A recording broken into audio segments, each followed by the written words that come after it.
देश न्यूज का खास कार्यक्रम रियल एस्टेट की रियलिटी देख रहे हैं आप। मैं हूं आपके साथ ऋषिका गुप्ता और आज बात करेंगे गुरुग्राम की, जहां पर एक कंपनी ने बड़ी धोखाधड़ी की। लगातार ये कंपनी इस तरह की धोखाधड़ी करते आई है। शहर के सेक्टर 104 इलाके में फ्लैट के नाम पर ठगी का ये पूरा मामला प्रकाश में आया।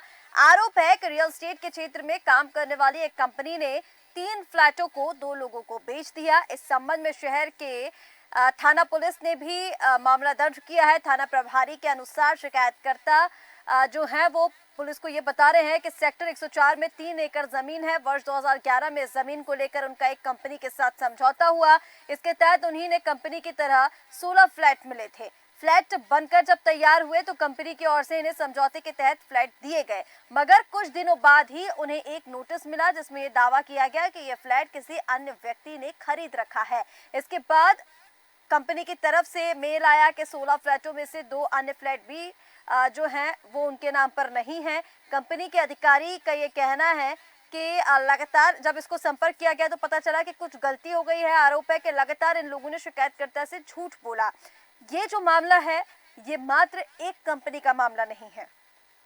दिल्ली की अगर हम बात करें, नोएडा की अगर हम बात करें तो लगातार रियल एस्टेट के क्षेत्र में इस तरह की जो धोखाधड़ी है वो कई बार सामने आती है। और वर्तमान की हम बात करें, पिछले 2 साल के अगर आंकड़े देखें तो ये जो धोखाधड़ी के मामले हैं, ये जो प्रकरण है वो लगातार बढ़ गए हैं। इसको लेकर कहीं ना कहीं ठोस कदम उठाने की जरूरत भी है और इसी के साथ साथ कहां पर क्या गलती हो रही है, किस वजह से ये जो चीजें हैं वो सामने आ रही है, क्यों कंपनियों की तरफ से इस तरह के जो बर्ताव है वो आमजन के साथ किया जा रहा है, ये भी देखना होगा। तमाम चीजें हैं और इन्हीं सवालों के साथ हमारे साथ संदीप तिवारी वरिष्ठ पत्रकार जुड़ गए हैं। उनसे बातचीत करेंगे, जानेंगे कि आखिर ये मामले जो हैं वो लगातार क्यों बढ़ते जा रहे हैं। संदीप जी, बहुत स्वागत है देश न्यूज पर।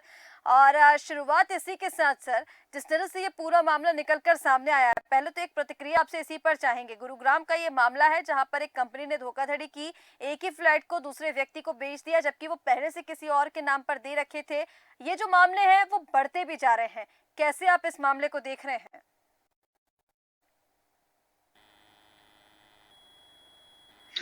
पहले तो जो मैं पहला कमेंट ये करना चाहूंगा कि जिस तरीके से ये बात आ रही है कि एक ही फ्लैट 2 लोगों को या 3 लोगों को बेच दिया जा रहा है, हम्म। और उसके बाद में जब इस पे बात हो रही है या मेल हो रहा है या कोऑर्डिनेशन हो रहा है, तो कंपनी की तरफ से ये बात आ रही है कि इसमें गलती हुई है।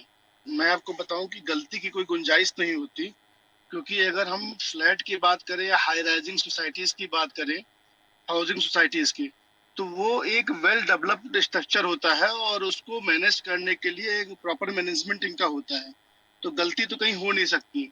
हम्म। हाँ, एक बात तो इसमें है कि ये तो एक दूसरा मैटर होता है कि इन्होंने बेच दिया। मैं हमेशा जो है सिस्टम में उस जगह चोट करने की कोशिश करता हूँ, या सही पूछिए तो कुछ परिवर्तन लाने की कोशिश करता हूँ जो इसके लिए रियल रिस्पॉन्सिबल है। और मैं हर एक जगह रिस्पॉन्सिबल केवल केवल सरकार को मानता हूँ, गवर्नमेंट को मानता हूँ। जो कंसर्न डिपार्टमेंट है, आप मुझे एक बात बताइए कि अगर किसी चीज की रजिस्ट्री हुई है तो उस पर फोर्जरी दूसरी रजिस्ट्री कैसे हो रही है? हम्म। अगर रजिस्ट्री हो रही है तो पीछे की रजिस्ट्री चेक नहीं हो रही है? हम्म। भाई, पीछे की रजिस्ट्री चेक हो रही होगी ना। और हम्म। अगर रजिस्ट्री चेक हो रही है और डेटा नहीं है, फिर तो फिर खुला आप मार्केट है, कोई कुछ भी लूट ले, क्या कर हम्म। सकते हैं? हम्म। ठीक है, बिल्कुल जी। ठीक कह रहे हैं आप। कहीं ना कहीं देखिए इसमें सिस्टम की गलती भी होती है, लेकिन पहले प्रतिक्रिया आपसे अब मैं इस पर चाहूंगी।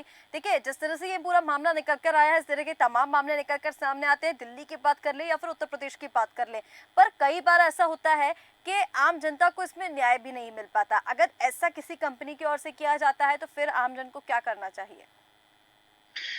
देखिए ऋषिका जी, पहले तो ये इस केस में या किसी भी केस में ये जानने की जरूरत है कि जिस कंपनी की बात की जा रही है, क्या वो कंपनी है कि फर्म है। हम्म।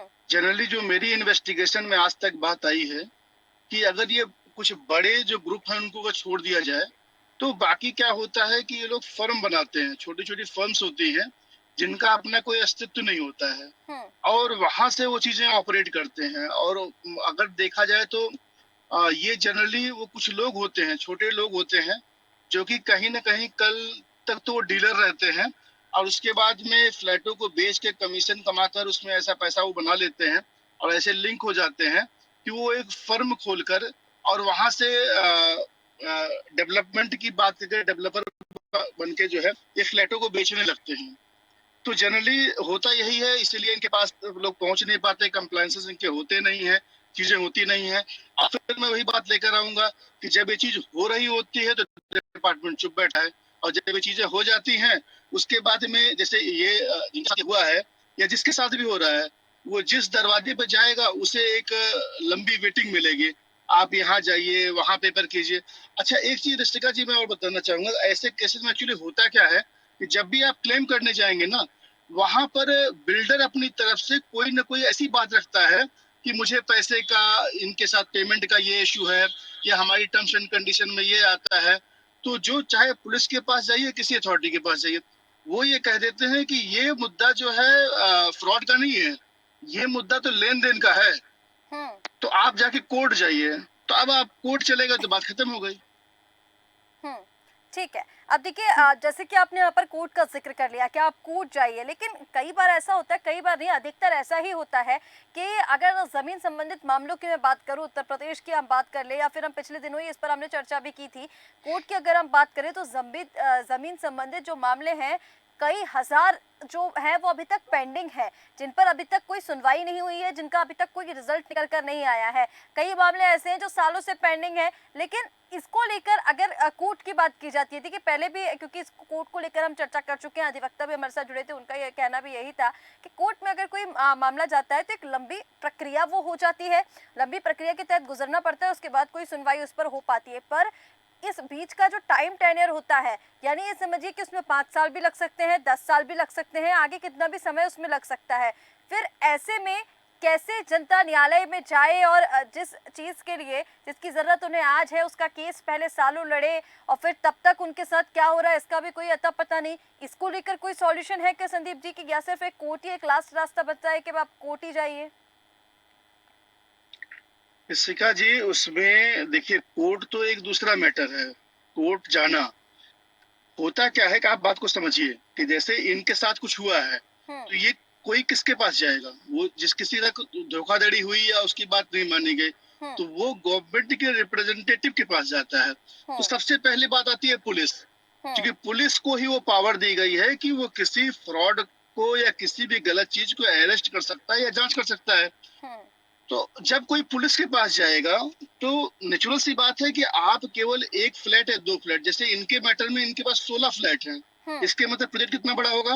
अगर 16 फ्लैट इनके पास है तो प्रोजेक्ट में कितने सौ फ्लैट होंगे? हम्म। अब इनके पास अगर 16 फ्लैट हैं और सामने वाला जो बिल्डर होगा उसके पास 400, 500, 600 या 1000 फ्लैट की इन्वेंट्री है एक प्रोजेक्ट में, तो हम्म। ऐसे कितने प्रोजेक्ट चला रहा होगा?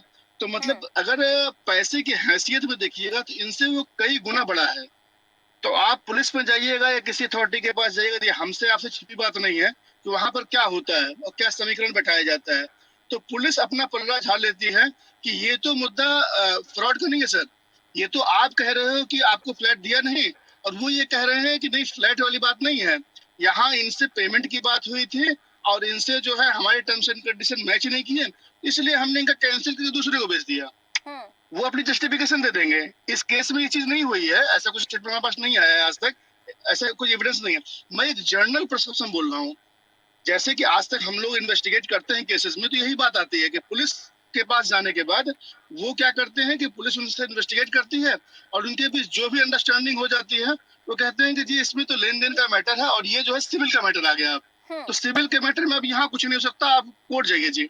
हम्म। और फिर कोर्ट जाने की जहां तक बात आती है, ये कोर्ट वर्ड नाम सुनते ही जैसे मीलॉर्ड का नाम आता है, एक आम जो आदमी होता है ना, वो टूट जाता है तुरंत। हम्म।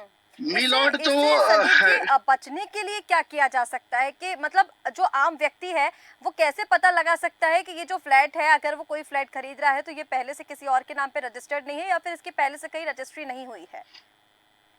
मैं आपको इस पे भी बता रहा हूँ ऋषिका जी कि इसके लिए एक बड़ा इनिशिएटिव कदम गवर्नमेंट ने उठाया था। हम्म। इसमें क्या है कि डिजिटलाइजेशन करना, हम्म। ठीक है ना? जैसे जो भी भूलेख जो डिपार्टमेंट है, जो भूलेख जिसको बोलते हैं हम लोग, भूलेख को डिजिटलाइज किया जा रहा है। लेकिन आज की डेट में डेटा आ तो रहे हैं, लेकिन आज भी स्थिति इतनी पारदर्शिता के साथ नहीं की गई है। इसीलिए आज की डेट में सबसे बुरी कंडीशन जो है लैंड में आती है। हम्म। आप देखिए, क्योंकि आपके पास जैसे आज की डेट में बैंकिंग सेक्टर है, बैंकिंग सेक्टर में फ्रॉड होने के चांसेस बहुत कम होते हैं। OTPs हैं, बहुत सारे इनिशिएटिव्स होते हैं, आप जानते हैं, सब कुछ ऑनलाइन दिखता है आपको। इस सेम प्रोसेस यहाँ पर होना चाहिए और इसके लिए गवर्नमेंट ने इनिशिएटिव लिया भी है, लेकिन कहीं ना कहीं चीजें उस हिसाब से इम्प्लीमेंट नहीं हो पाती। कहीं ना कहीं सॉफ्टवेयर कंपनी या टेक कंपनियों की प्रॉब्लम है, या ये कह लीजिए कि मैं तो जो इन्वेस्टिगेट आज तक मैम किया हूँ, इसमें मुझे एक चीज समझ में आया है कि जो डिपार्टमेंट से कुछ लोग होते हैं ना, वो कहीं ना कहीं इस चीज को नहीं चाहते कि ऐसी कोई टेक्नोलॉजी डेवलप हो सके कि चीजों को ट्रैक किया जा सके या खुल के सामने आ जाए। तो आज अभी जो है ऐसी स्थिति नहीं आई है कि पता चल पाए कि भाई कैसे क्या है। और जैसे क्या है कि एक लंबा प्रोसेस होता है इसमें, इतना लंबा प्रोसेस होता है कि उस प्रोसेस के बीच में लोग अपना गेम कर देते हैं। लेकिन लेकिन इसमें भी क्वेश्चन मार्क है मैम। जैसे इसमें आप बहुत डीप में जाइएगा, जब इसको आप स्टडी कीजिएगा तो एक लंबा प्रोसेस है। जैसे कोई आप फ्लैट खरीदते हैं या कोई प्रॉपर्टी खरीदते हैं, तो वो जो है रजिस्ट्रार के सामने जो है उसमें बायोमेट्रिक लिया जाता है। अब तो टाइम बहुत बहुत आगे हो चुका है। अब बायोमेट्रिक होता है, थंब इम्प्रेशन होता है, कि फोटोग्राफी होती है और रजिस्ट्रार सामने होकर उस पर सिग्नेचर करता है, जो इस बात की गवाही होती है कि जो फ्लैट बेच रहा है या खरीद रहा है वो पूरे होशो हवास में है, उसके सामने रजिस्ट्री हुई है। तो रजिस्ट्रार के सामने अगर ऐसा हुआ है तो दूसरा कैसे भेज दिया उसने? बिल्कुल। सपोज कीजिए कि फ्लैट कोई मेरे बिल्डर ने बेचा, तो उसका मालिक तो मैं हो गया ना। अब दूसरी रजिस्ट्री अगर होती है, तो अगर मैंने रजिस्ट्री नहीं की तो बिल्डर ने रजिस्ट्री कैसे कर दी? रजिस्ट्रार क्या कर रहा था वहां पर ठीक है, ना? बिल्कुल। तो लेकिन ये सब लूज पॉइंट है मैम। ठीक है, बिल्कुल आप ठीक कह रहे हैं। देखिए यहाँ पर ये तमाम चीज़ें इस मामले को लेकर हम दर्शकों को बता रहे हैं कि कैसे अगर आपके साथ इस तरह की चीज़ें आती हैं तो कैसे आप इससे बच सकते हो, और उसके बाद अगर कुछ होता है तो इसके बाद इसका निपटारा कैसे होता है। लेकिन संदीप जी, लगातार हम रेरा की तरफ से अगर बात करें, क्योंकि पहले जब आपसे चर्चा हुई थी तो आपने कहा था कि इस तरह के जो मामले हैं वो पहले से चले आ रहे हैं, पहले रेरा भी नहीं हुआ करता था, रेरा अभी का है। लेकिन इसको लेकर भी क्या इस तरह की कोई मैनेजमेंट रेरा के अंदर नहीं होती है, या इस तरह की स्टेबिलिटी? देखिए मैंने पहले भी कहा था कि अगर रेरा की बात की जाए तो कई सारे प्रोजेक्ट्स ऐसे हैं जो अटके हुए हैं। देश की अगर हम बात करें तो कई सारे प्रोजेक्ट्स ऐसे हैं जो अटके हुए हैं, फ्लैट्स जो हैं वो बिके नहीं हैं और रेरा की तरफ से इनको अप्रूवल नहीं मिला है। कई चीज़ों में हमने ऐसा देखा है कि जिनकी परमिशन रेरा के पास नहीं होती है। टीएनसीपी की अगर हम बात कर ले, नगर निगम की अगर हम बात कर ले, जो परमिशन इन डिपार्टमेंट्स को देनी होती है, वो परमिशन की बात कहकर भी रेरा ऐसे प्रोजेक्ट्स को रोक देता है। तो क्या ऐसी कोई व्यवस्था रेरा के पास नहीं होती है? देखिए, रेरा का काम दूसरा है। रेरा का काम ये है कि जो डेवलपमेंट अथॉरिटी है या डेवलपर्स हैं, वो with in time periods delivered करें, और डिलीवर्ड करने के लिए जो रिसोर्सेज होते हैं, वो रिसोर्स उनके पास है कि नहीं। सपोज कीजिए कि इन्होंने 1,000 करोड़ का कोई प्रोजेक्ट बनाया, तो 1,000 करोड़ का प्रोजेक्ट इन्होंने डेवलप, जैसे पहले आपको रेरा अप्रूवल तभी देगा जब उसके रिगार्डिंग मिनिमम जो फंड है वो उसको आप शो नहीं करते। पहले क्या होता था रेरा के लिए कि आपके पास चवन्नी अठन्नी हो या ना हो, आप जो है एक प्रोजेक्ट लॉन्च कर देते हैं, और प्रोजेक्ट लॉन्च करने के बाद उसको डेवलप करने के लिए वसूली की जाती थी उसे। दैट्स वाई जो है कि जैसे सपोज कीजिए कि किसी भी बिल्डर ए का कोई प्रोजेक्ट चल रहा है, वहां से जो पैसे लिए गए उसको वो डाइवर्ट कर देते थे दूसरे फंड में, दूसरे प्रोजेक्ट में। इसीलिए पहला पहला डिलीवर्ड नहीं होता था। तो रेरा में ये हो गया कि आप कम से कम इतना फंड अगर रखे नहीं है तो आपको अप्रूवल, रेरा अप्रूवल नहीं मिलेगा, आप उसको लॉन्च ही नहीं कर सकते। तो इन सब पे फोकस करने के लिए रेरा बना है। रेरा इसके लिए नहीं है कि अगर कोई चीज बिक गई है तो उसको कैसे मॉनिटर करे। ये काम तो जो है, देखिए मैं आपको बताऊं कि ये रिस्पॉन्सिबिलिटी बनती है लोकल प्रशासन की, जिसको जो बोलते हैं हम जिला प्रशासन। जिला प्रशासन की ये रिस्पॉन्सिबिलिटी है, उनके भूलेख विभाग की रिस्पॉन्सिबिलिटी है, उनके एसडीएम एडीएम की रिस्पॉन्सिबिलिटी है इस चीज की मॉनिटरिंग करना कि एक चीज दोबारा न बिक जाए। मैंने अभी आपको कहा ना कि इसकी प्रक्रिया बनाई भी गई है, लेकिन कैसे ये होता है लेकिन ये आज जिन तक मेरे कंपनीज के समझ के नाम, बाहर है। अब जैसे ये कंपनी का अगर हम बात कर रहे हैं, इस कंपनी का नाम अब इस तरह से हम चर्चाओं में ले रहे हैं कि भाई धोखाधड़ी की गई है, एक फ्लैट को 2 लोगों को बेच दिया गया है। तो जो ऐसी कंपनीज होती है जिनके ऊपर फ्रॉड की केसेस दर्ज हो या फिर उन्होंने कोई धोखाधड़ी की हो, तो इसको लेकर भी क्या कोई मैनेजमेंट नहीं है कि अगर यही कंपनी दोबारा कोई प्रोजेक्ट लेकर आ रही है तो फिर उसको अप्रूवल देना चाहिए या नहीं देना चाहिए? इसकी कोई नहीं, जवाबदारी अप्रूवल किसी की बिल्कुल तय नहीं नहीं देना है? चाहिए मैम, अप्रूवल बिल्कुल नहीं देना चाहिए। अप्रूवल होता भी नहीं है। अगर अगर कोई ऐसी धोखाधड़ी अगर प्रूव, देखिए धोखाधड़ी प्रूफ तो आप कर पाए, आप प्रूफ ही नहीं कर पाएंगे ना इनके लिए ये धोखाधड़ी किया है। क्योंकि मैंने आपसे क्या कहा कि अभी जो आप ये बात ले जा रहे हैं, वहां से इस बात को वो मानेंगे ही नहीं कि उन्होंने हम्म धोखाधड़ी की है। हम्म वो अभी इस केस में लास्ट में जो ऑफिशियल स्टैंड होगा किसी कंपनी का, वो ये नहीं कहेंगे। अभी क्या स्टेटमेंट दिया है कि गलती हुई है, there is hmm error, there is hmm a mistake. Hmm तो ये चीज बहुत ज्यादा दिक्कत इसी बात पे है हम्म कि वो इस चीज को मानेंगे नहीं। और जिनकी जिम्मेदारी बनती है इस चीज के लिए, आप इनको गलत प्रूव कीजिए कि इन्होंने फ्रॉड किया है, हम्म वो इसको ओके करेंगे नहीं। क्योंकि उसके लिए इन्वेस्टिगेटिव एजेंसीज होती हैं, या हम्म तो पुलिस उसमें इन्वॉल्व होती है, हम्म या जो है आपके डिस्ट्रिक्ट, वो अब डिस्ट्रिक्ट उस पर कैसे कह देगा? भाई, जिस रजिस्ट्रार की रिस्पॉन्सिबिलिटी थी इस चीज को चेक करना कि अगर अगर पहला फ्लैट किसी के नाम पर रजिस्ट्री है तो वही दूसरी रजिस्ट्री करे, लेकिन हम्म इस जगह किसी और ने रजिस्ट्री कर दी और उसने उसको भी ओके कर दिया है। तो जिसने चोरी कर रखी है वो कैसे उसको ठप्पा कैसे देगा? हम्म तो प्रॉब्लम ये है मैम। बिल्कुल ठीक कह रहे हैं। और कहीं ना कहीं जो ऐसे लोग धांधली कर देते हैं उनके ऊपर कार्रवाई भी होनी चाहिए। अगर रजिस्ट्रार की आप बात कर रहे हैं और जैसे कि हम यहाँ पर चर्चा मिल ही रही कि अगर पहले से कोई रजिस्ट्री थी तो दोबारा कैसे रजिस्ट्री कर दी गई, तो फिर ऐसे अधिकारियों पर भी कार्रवाई होना जरूरी है संदीप जी। तो होना चाहिए, बिल्कुल होना चाहिए, बड़े लेवल पर होना चाहिए। लेकिन दुर्भाग्य तभी यही एक है कि ठीक का ऐसे सोल्यूशन भी अधिकारियों यही पर। है। जी, बात पूरी कीजिए। ऋषिका जी, मुझे लगता है कि दो चीजों पे बड़े लेवल पे, और देखिए, ये सरकार को भी इसको इनिशिएटिव भी लेना कि ये एक ऐसा मुद्दा है कि इसमें एक आम इंसान पिस रहा है, और बहुत ज्यादा पिस रहा है। चाहे वो खेत का मामला हो, चाहे हम्म किसी फ्लैट का मामला हो, हम्म या जो है बड़ी चीजों का मामला हो। हम्म ये डबल बेच देना, 3 बार बेच देना, ये एक कॉमन प्रोसीजर हो गया। इसमें देखिए, जो मुझे समझ में आता है कि हम्म एक तो इसको लेवल पर इस पे डिजिटलाइजेशन करना, कि जैसे आज की डेट में आप किसी चीज को वेरीफाई करना चाहते हैं, तो अपना ईमेल आईडी, पासवर्ड आपने डाला, ओटीपी डाला, और आपको वो ऑथेंटिकेशन मिल जाता है। आप डिटेल डालिए, खसरा नंबर डालिए, और डिटेल तुरंत आ जानी चाहिए। हम्म आज की डेट में भी आप भूलेख में जाइएगा तो ये फैसिलिटीज है। आप हम्म डालिए खसरा नंबर, तो किसके नाम पे है वो दिख जाएगा आपको। हम्म ठीक वो है। उसके नाम पे दिखता है कि उसके नाम पे प्लॉट है। हम्म लेकिन उसके बीच में जो बेच देते हैं, देखिए, एक्चुअली क्या म्यूटेशन, मतलब आपने खरीदा और खरीदने के बाद म्यूटेशन, इसकी हम्म प्रक्रिया बहुत लंबी होती है। हम्म ये सारा गेम उसके बीच में लोग कर देते हैं। ठीक है। लेकिन कहीं न कहीं जिस तरह से इसमें आपने यहाँ सुधार पर की पूरा जरूरत है। विश्लेषण किया है संदीप जी, बहुत ही अच्छा। अगर दर्शकों को जिस तरह से ये जानकारी हमने पहुँचाई है कि ऐसा होने पर क्या करना चाहिए और कहाँ पर ये जो पूरा गेम है जो बीच के लोग कर देते हैं, वो समझना बहुत ज़रूरी है। और अगर अधिकारियों की इसमें संलिप्तता पाई जा रही है तो उन पर भी कार्रवाई होना, बड़े लेवल पर कार्रवाई होना बहुत ज़रूरी है। तभी ऐसे मामलों पर कहीं न कहीं अंकुश लग सकता है। फिलहाल संदीप जी, आपका हमारे साथ जुड़ने के लिए, जानकारी साझा करने के लिए बहुत शुक्रिया। तो ये गुड़गांव से खबर धन्यवाद। आपको बता रहे थे कि रियल एस्टेट कंपनी ने धोखाधड़ी की, एक ही फ्लैट को दो दो लोगों को बेच दिया गया और उसके बाद अब शिकायत पहुंची तो कंपनी का ये कहना है कि एरर है, गलती हो गई है, मिस्टेक है। लेकिन कहीं ना कहीं इस तरह की गलतियां कंपनी की ओर से बढ़ती जा रही हैं। ये मात्र गुड़गांव की खबर हम बता रहे हैं आपको, लेकिन सिर्फ ये गुड़गांव तक सीमित नहीं है।